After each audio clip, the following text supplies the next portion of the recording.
In this video, let's understand why is my child not making eye contact. I'm sure most of you will be able to relate to this. So in this picture, what we are seeing here is that your son, he's not making eye contact. And it bothers you. You're saying something to him, it looks like he's not listening to you and he's lost in his own world. And specifically, he's not making eye contact. And it's the same with his father. So his father is trying to speak to him. And here he seems to be absorbed, self-absorbed with his iPad, playing games or seeing whatever it is that he prefers to see or watch there. And it upsets the father. It upsets his father as well that his son, your son, is not making eye contact with him. And it's the same at school. So here we have the teacher, his teacher, teaching in the class, but we are seeing that your son is focused elsewhere. And she is also upset and irritated that your son is not making eye contact. And it looks again like he is lost in his own world. Now an interesting thing is happening here in the class. The teacher is asking, when did the World War II start? When did World War II start? And your son is answering. He's giving the answer. And she's wondering, how did he know the answer? I've still not taught this in the class, or I've not taught this to him. So how is it that your son is able to answer the question when obviously the teacher knows that she hasn't taught the subject or that specific answer to that question in the class? Now the reason your son knows the answer is because he has been listening in.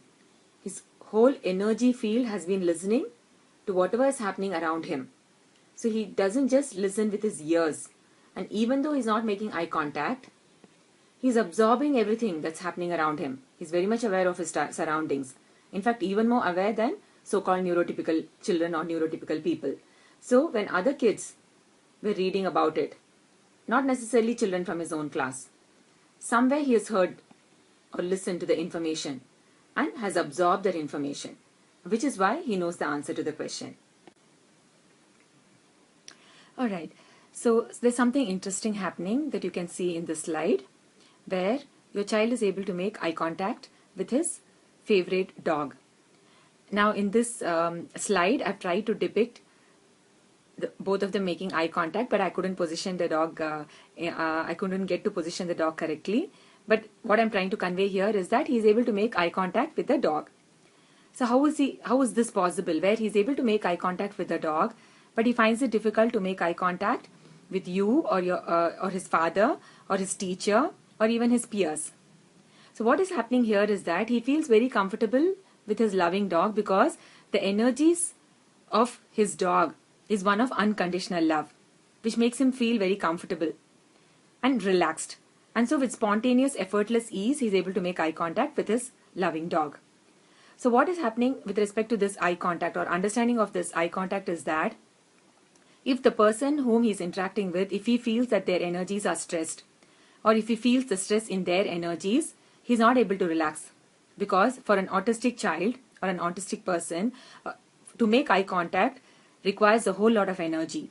So the way his system copes with the situation is that all the energies go in the direction of trying to make the best of the situation, and in that process, making eye contact gets compromised. But this doesn't mean that the child is not listening. This doesn't mean that your son is not listening to what is happening around him. In fact, he's listening with his entire body. His whole energy field is listening, which is why even though he's not making eye contact, he is engaged with his surroundings, with his energy field, and he's able to grasp what is happening around him. And that's how he's able to remember, like in the previous examples that I had shared.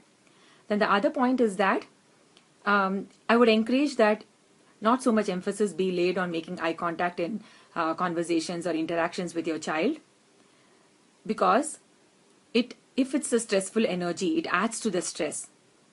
In fact, it's more of the expectations of the person interacting with the child, where they feel uncomfortable when the child is not making eye contact, and it's less of a discomfort for the child or the autistic person himself or herself.